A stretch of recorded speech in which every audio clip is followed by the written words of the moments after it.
I'm going to talk about Ducati, specifically the Ducati Streetfighter V4, possibly the most sexy motorcycle on the road. The whole raft of electronic aid make this bike quite an amazing piece of engineering and dynamic on the street. I think any fool can ride fast on this bike and also get into serious trouble because of the speed that can be attained.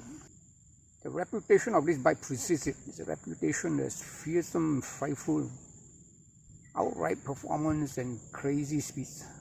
I know a few guys, seasoned riders, who are very fearful, apprehensive about getting on this bike because they know for sure the red mist moment will overcome them very fast and very too often, leading to some major drama.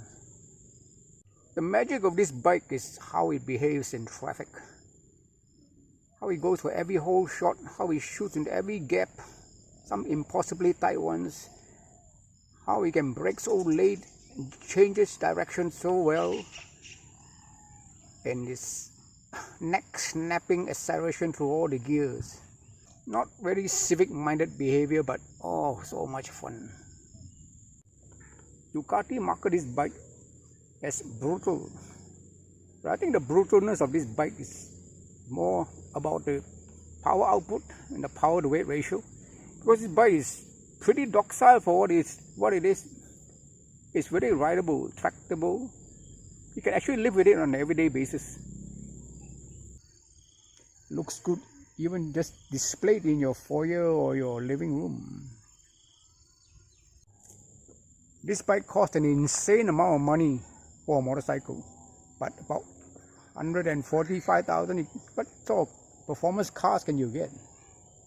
And this is quite the ultimate for its genre. Quite the Ferrari of motorcycle. This bike is not about top speed. It's a naked version. There's no fairing, there's no windshield, no aerodynamics for the kind of speed. At 140, you can already feel the buffeting, and at 165 to 170, you have to back off because you are seriously losing control of the bike, because the turbulence is quite severe. Perfect for those who are no longer aiming for all-out speed, but just want to have some fun when time permits. This one gives you loads and loads of fun. It's hard to believe, but this bike is built as a two-seater. There's a seat at the back with a rear foot bag, but it'd be very cruel to subject anyone to that position when you're doing your thing, when even a backpack feels like excess baggage. It's very easy to get beyond your capability with a bike like this. Of course, the electronics help a lot in the dynamics of the bike. It's made for fast, safe riding, but still, it only has two wheels and very tiny patches connecting it with the road.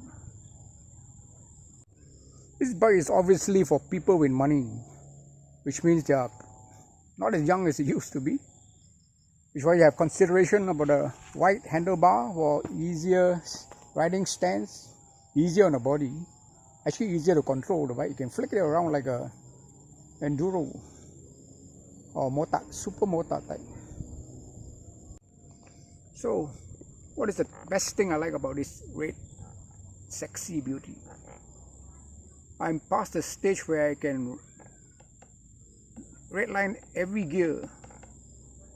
That would be insane because my reflexes are just not what they used to be. But it's so satisfying, so much fun to bomb away every chance you get. And with this bike, you do get carried away. I keep having to remind myself to be careful. What's not to like about this motorbike? Just the looks alone. The reputation, the brand, Italian flair, motorcycle that enjoys the best of the very best in terms of technology, components, concepts, and it actually performs so well, and you can live with it.